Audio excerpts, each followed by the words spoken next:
Welcome back, everybody. Today's video is all about the hype around the fact that 23 Savage, carry player from SCA, is the first player to ever hit 13,000 MMR. And I thought it was definitely worth checking out one of his recent games so we can enter the mind of a 13K player, see what I learn, see what I interpret for you guys, basically just get a vibe for what it takes to be that consistent. Let's go ahead and get started and see what 23 Savage has in store for us. Banana slam jam.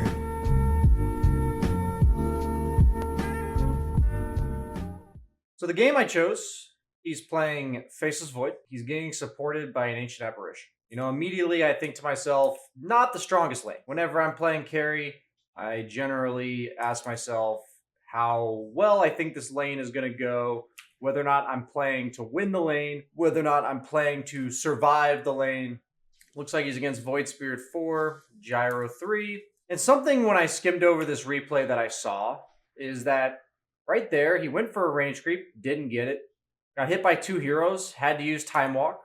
Doesn't have Time Walk available, and is still willing to trade. But he's 13k MMR. How is it that he's only getting 1 CS in the first creep wave? And the answer is that no matter what MMR you are, it doesn't make it so that you don't miss random CS. It doesn't make it so that you can overcome the limitations of your hero. I think a mistake that I often make is assuming that the better I am at Dota, the smoother the games are going to go. When in reality, when I actually remember what it's like to win tough games or like climb MMR, it's because you're winning more close games and being able to make it through a lot of clutch situations and just kind of mentally enduring shit like missing a CS like that.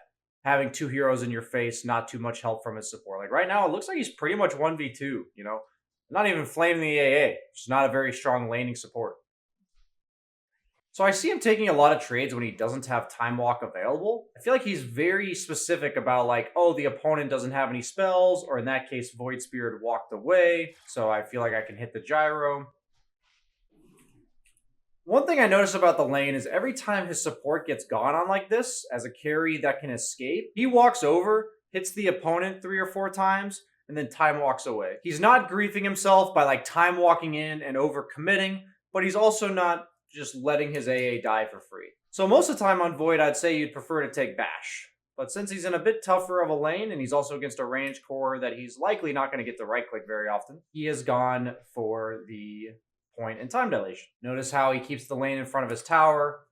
He kept it outside of tower range, and then he saw that the gyrocopter was already killing these creeps, so he's hitting the creep wave forward to make sure it stays in front of his tower without too many enemy creeps. So really good lane equilibrium management. And this was the one that surprised me, is this second point and time walk. The way I think about Void and also try to think about every other hero in the game is how would I level if I'm having a strong lane, if I'm trying to be aggressive? How would I level if I'm trying to survive the lane, right? So generally, I'd say the ideal build for Faceless Void would be to go 1-1-4, where you're just maximizing Bash for farm potential as well as just damage in your chrono, and you're against some melee guy and you're trading with him and hitting him with Bash. But here, he realizes or acknowledges that he's not going to be hitting the opponent very much.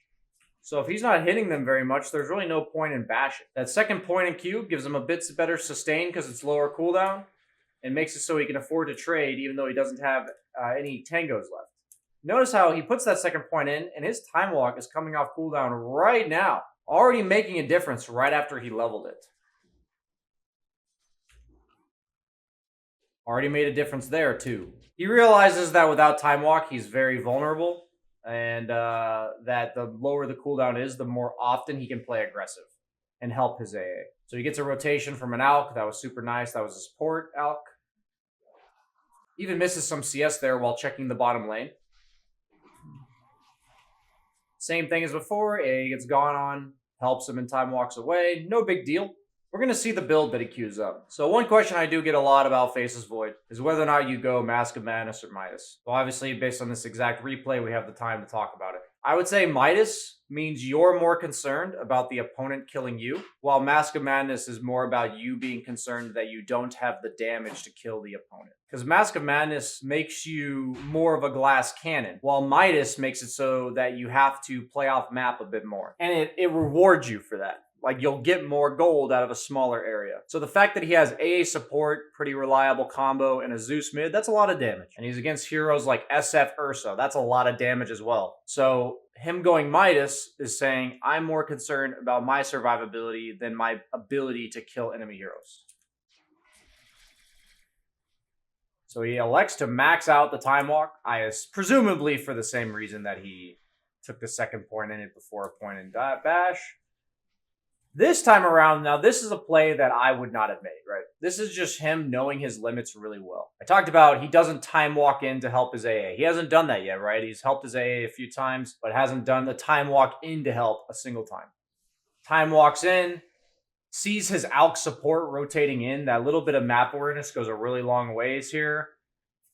Switches his treads to strength. And then on top of that, this is where you truly see the efficiency of a 13k MMR player. Who needs more than 1 point in bash if you just do this? Very good. Good practice. I'm taking notes. Strength treads, noted. Help AA when you're strong enough to time walk in, noted. Level 1 bash them twice in 3 hits, noted. All jokes aside, for a really tough lane, I think he's weathering it really well. Getting ganked by the enemy mid, willingly use Chrono to save himself. These are the kind of moments that I think of as being a streamer that a lot of viewers will like Omega Lol. And a lot of my coaching students would be nervous to use their long cooldown ultimate to save themselves. So this is like another example that I was talking about. You know, he only got 1 CS on the first wave. He's getting sent back to base at 8 minutes after having to use Chrono defensively. The game is not any cleaner for him than it is for us. It's just the way that he's handling these scenarios and making the tough calls to be willing to use your ultimate in a way that is generally not efficient, right? He's finally allowed to push the lane out. I presume the gyro was afraid of where his team was. He even pulls the wave back. So if you have a tough time farming the wave up here, something you can do at like the 8 to 10 minute mark is just pull like this. And it's not because he can't clear this big creep. On the contrary, it's only 1 creep. He's level 6 with a decent amount of items. But by doing this pull, instead of the lane meeting up here again, the lane's going to come back to his tower, which makes it very safe looking at the map, right? We don't see any enemy heroes. So rather than farming dangerously up here or not farming at all, he elects to pull the camp, give himself that extra wave, even contesting the gyro, gets the last hit on the big creep. It's a nice little bonus. And he gets a free wave under tower. Notice how earlier gyro was playing far back and he hit the creep wave forward as fast as he could. There, he pulled. All of this is avoiding inefficient interaction because he doesn't have any sustain items. His only form of sustain is time walk, which is nice and all, but he's making sure he doesn't take any unnecessary damage. Even damage from like the jungle creep hitting him, right? You didn't know, now you know. You can time walk through a gyrocopter rocket. Time walk is invulnerability, so stuff like rocket, spear breaker charge, you can time walk through it. Here we go again with the pull. Same idea as before. Not as necessary that time. Even Midas is the catapult as a way to, like, quote unquote, relieve the pressure on his tower. What I've noticed is every time people cast spells, because he's Faces Void, he'll go fuck with them a bit, you know? That's like a nice little... He knows he has the advantage if they've already casted spells. Because as Void, you don't want them to choose whether or not to cast spells and then time dilate them. You want them to have already casted spells. So now that he's got Midas, it looks like he feels it's efficient enough to jungle without pulling the lane back. So knowing that threshold on whatever hero you're playing, whatever item timing you need, so that you're no longer feeling the need to pull, but instead you'd rather just hit the creeps, that's important as well. It's a nice, reliable setup for his Chronosphere. In this particular game, he has an offlaner that doesn't really want to leave the bottom lane. Most summons heroes do not want to rotate. He has a Broodmother in this game. So just to give you guys some context, he definitely has a good idea that he wants to stay on this part of the map, making sure that Ursa doesn't get a free Roche, but also has an offlaner that doesn't want to leave bottom. So if he's able to farm this area, it's super impactful. And he's even calling for defense on his own tower because Ursa didn't have ultimate. Notice how he's like jungling and then setting up his team to take fights without even having Chronosphere, right? He was just whacking the Ursa because the Ursa didn't have ult. So these are the type of things that knowing where to farm based on your allied heroes knowing your ability to contribute based on whether or not you're going to die. It's like as a carry, the main concern is making sure that if you're hitting those people, but it's around the farm that you're currently taking, that you're not just dying. So he's farming near here because he knows he doesn't want to go bottom because of Brood. He's actually meaningfully contributing to the game, right? He doesn't have Chrono. He's not like hitting Ancients. He's not jungling super defensively. He's playing off map and then playing around relevant objectives that are near his farm. By all this, he's a Midas Void that is defending his own tower. And if he wasn't strong enough to do this, I'm sure he wouldn't. But just thinking like these are the things that he deems relevant to him, and the way he's gone about it is really important. I imagine if he had played the lane just a little bit worse, he's probably not defending this tower, right? So in this case, gets ganked really. That was a really nice gank from the opponent. Looks like 13k players die in ways they wouldn't have expected either. Grandmaster tier Void.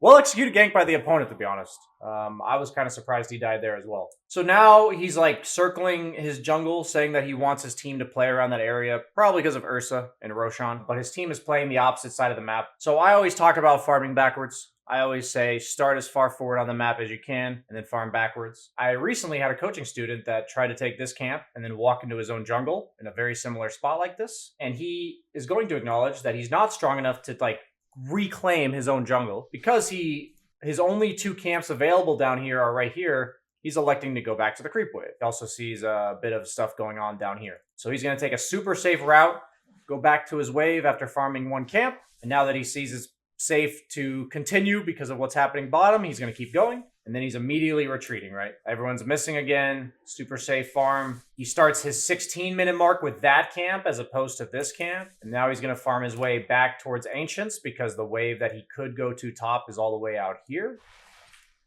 He's actually coming to a fight mid. So this is something I haven't talked about too much. The idea of farming backwards. If you think about like the further you go away from mid is generally more aggressive, right? Like you start up here and you'll want to cycle back. You'll want to start like up here and you'll want to cycle back. Inju in the mid lane. And the fact is, more stuff happens in the middle of the map because more heroes can get here than stuff that happens in the side lanes. We're talking about objectives, team fights, all that kind of stuff. So by him consistently doing the farm aggressively and then start the minute as aggressive as possible in retreat, as a carry, you'll often find yourself in the mid lane, like transitioning from one jungle to the other with the opportunity for stuff like this. It's not about whether or not this play ends up happening. I see the 13k MMR aspect of this. First off, nicely plays Chrono. But secondly, the fact that he's even here in the first place, right? With his farming patterns. Really important. Ends up defending his tower again. You know, wouldn't think of Faceless Void as a tower defender. Doesn't really do a good job at that usually. Other than fighting the opponent. So in this case, notice how he takes that fight similar to what he did up here, defends the tower, new minute mark, opponent's dead. A lot of people would just retreat to their triangle. They may even retreat to here. But once again, new minute, start as aggressively as possible, and he's going to start here with a stack even. A little bit of extra efficiency there. So he goes for the shard. I think just time dilation here is really strong, and the ability to like use time walk and have Ursa blink on you and then yoink, you know, back we go, is really nice. So he farms backwards. This is like effectively stealing farm from the opponent. He's also playing on his own ward, which protects him. Right there, he forced out a Dawn ulti. Looks like that's kind of what the shard is for. He's just kind of f***ing with him a little bit. The opponent doesn't really have like hard lockdown. They don't have like a Lion or like a point-click stun that is 100% going to hit him. You know, they have like Void Spear Remnant and Gyro Rocket and all that kind of stuff. So it makes sense that he wants to abuse the mobility of his shard. And this is a chronoless Void fighting on wards, defending towers. And this might have been a tad nuts. But the funny thing about this play was I was like, oh, so I can be 13k going for some ballsy kill attempts. I don't have to play incredibly conservatively as a carry. I probably can't get away with that very often and still win games. But this like consistent aggression that he's been exhibiting, you know, it's going to backfire sometimes. And you got to remember that that play doesn't happen if he's not also a kind of player that defends this, fights over here and gets some kills, you know? It all comes together. He's got Chronosphere again. Well, calling for his team to come here. Not actually showing himself on the tower. He wants to fight. He knows his hero's capable of fighting. I feel like out of frustration sometimes, I would just go top here if I felt like my team wasn't fighting very well. Doesn't have BKB or anything, but he wants to use his ultimate. He knows he's pretty survivable with this shard. End up in a bit of an awkward spot, but he's holding his objectives. It looks like with a Midas, he's like highly prioritizing not losing map control, you know? And another defensive Chronosphere. Really clutch timing. Ends up barely living through the opponent's combo. Notice how he went for the Ogre Axe as opposed to the Mithril Hammer first. A lot of people for farm efficiency will go for the damage. And he also has a defensive neutral item. So like if we rewind here, that's 400 HP of items. So he's got 400 HP of items that he could have something different. You know, he could absolutely make a different choice. And he lives with 177 was what it was earlier. 177 HP. So these are the type of little things when it comes to playing carry that I think add up tremendously. Because it's not a matter of him knowing I need exactly 400 HP to be alive. But he knows, we saw his concern with his skill build in lane, and we now see his concern in the game, that he's much more focused on ensuring his own survival than glass cannoning or building damage to kill the opponent. And he thinks that's his best use in the game. Just yesterday, I made a video as an intro to our counters course, and it's talking about learning counters and how it works of the dynamic of who has to kill who. So he's acknowledging that the opponent has to kill him, not the other way around. He doesn't have to kill them. If they don't kill him, he will eventually kill them. Kind of something you gotta like stew on a little bit, but it'll make sense, I promise, if you think about it. See? So they ended up kiting all the Ursa spells and the Dawnbreaker ulti and all that kind of shit. And here we are, winning fights. And despite not having Chronosphere, he knows that the opponent's combo is down and that his teammates still had everything. And the main reason for not fighting as a carry, I'm really emphasizing, is lack of survivability. You don't want to just be like a liability in team fights. You don't want your team to feel like nervous you're going to die and all that kind of stuff. So notice that even though he doesn't have his team fight ultimate in the Chronosphere, because he feels survivable enough based on cooldowns of the opponent, based on having shard, all that kind of stuff, he's allowing himself to fight. So what I'm seeing about this shard that's cool is like, even though usually you would wait for BKB to fight, he's acknowledging that before the BKB, he can still fight pretty well with just shard. So enabling himself to fight in the game as soon as possible. And kind of just having like an educated guess of when you think that's going to be. Obviously, he has a very good idea of his limits, Grandmaster Tier Void and all that kind of stuff, but this is the kind of thing we can all strive for.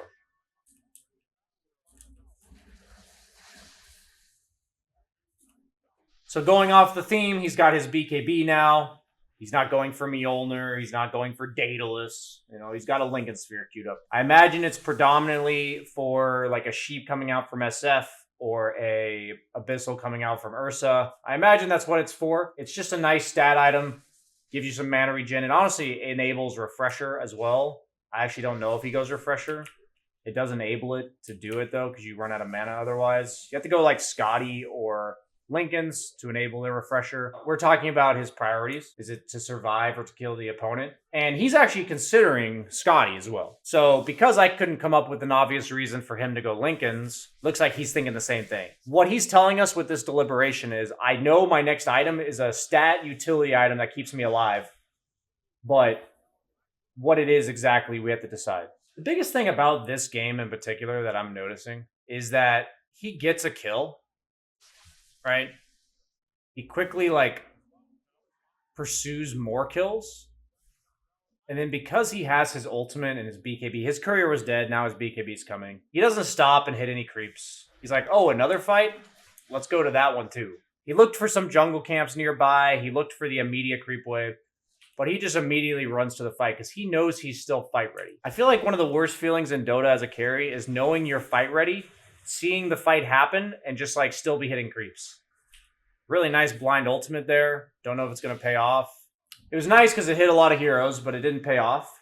Looks like he's willing to throw out Chronosphere. I would say his Chronosphere is not 100% necessary in these fights, as he's kind of displayed, right? He's been able to contribute without Chrono.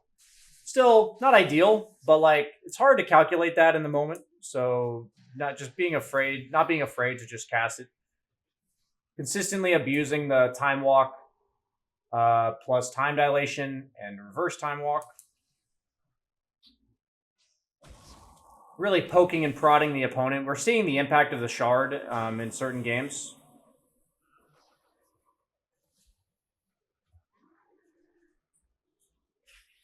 Maybe the opponent considering like an Orchid on Gyro or something could have gone a long ways. But how that fight played out is exactly what I mean by the opponent having to kill you, not you having to kill them. If the fight goes long, whoever wins is the one that has to survive. Because right there, you saw like he just consistently messed with them, poking them down with time dilation maxed out. He ended up eventually wearing them down. He even takes Blast Rig. Okay, he's having some issues with that Blast Rig drop. He wants Blast Rig over anything else. Not generally what we'd consider a carry item. Might need to send his courier to get it. Still continuing the trend of defensive neutral items. Blast Rig, pretty nice against Ursa. He has to use his ultimate or a BKB to remove the mischance. Also, he only has 17 armor, so it's nice against SF to give yourself a bit of extra armor. Like, I feel like I personally would have taken the Cloak of Flames because I'm a greedy and I want to farm a little bit faster while having the defensive aspects. But, you know, looks like he's purely prioritizing his own survivability with pretty much every decision he's making, right? Ends up going for the Lincolns. Looks like he might even also go Scotty. So his team smoked with him here, and they're looking to get stuff done. The smoke didn't end up resulting in anything, but he went and got a DD, so he's still eager to fight. But it doesn't look like he's forcing anything, right? This kind of looks messy, I would say. That's how I would describe what's happening here. It's just messy. They're chasing people all over the map. What I'm seeing is he's not afraid to run at you no matter where it is as a mobile carry if he feels survivable. Like right now, he's got Aegis. He's not prioritized farming creeps. Something I would probably do is farm aggressive here. He's prioritizing just running at the opponent whenever he sees them. So like right now, nobody on the opponent team is showing, so now he's farming. But like he sees somebody on the map, he probably needs to get his TP delivered to him, and then he's going to run at him again. One thing that's nice about having an Aegis, if you feel like you can't get any kills, is being able to farm aggressively by yourself. Kind of a smorgasbord of items here. He went Mjolnir Recipe point booster for a Scotty. He saw that SF on a Sentry and elected to blind chrono him there. He really has no fear, and I respect that. He has tossed out, like, his chronos have been clutch calls. Like, saved himself a few times, chronoed like 3 people and turned it into nothing. Like, he's just throwing out those chronos. Big balls. Some of them have been fantastic. Some of them have been sus, and that's okay. I'd say overall, like, I understand his idea of these chronospheres. All of them have made sense in the moment. It's just tough to know how they're going to pay off sometimes. And it looks like he's just not really getting discouraged either, right? So Nullifier, generally an item you'd only buy if you see the opponent has Eon Discs. They have an E-Blade. So he's concerned that he chronos somebody and they get E-Bladed.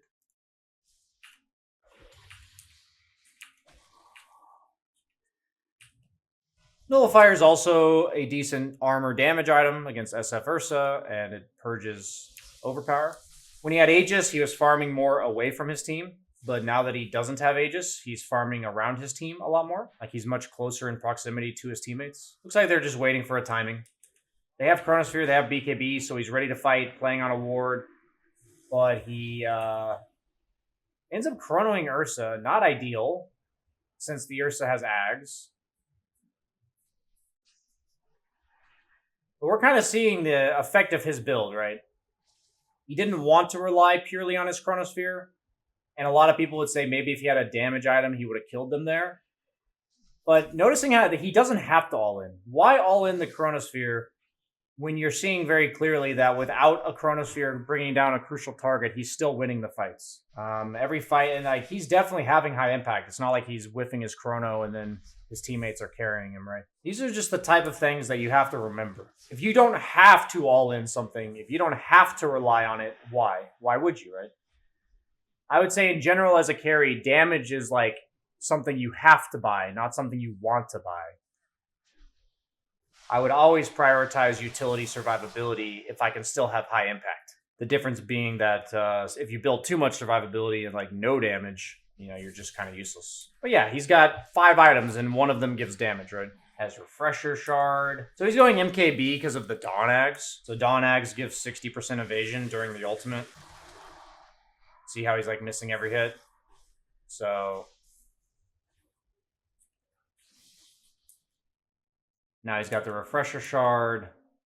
And a lot of what's going on here as this game will seemingly wrap itself up based on the end timer of 41 minutes is the goal of this video was to enter his mind, you know, just see like these are the type of decisions he'll make. This is the type of thing he's thinking. And I myself, honestly, like I should watch replays like this more often. Kind of reminds me of some things that you've heard before, but you may have forgotten. So I hope you guys learned something during this video. Thanks for watching. Like, comment, subscribe.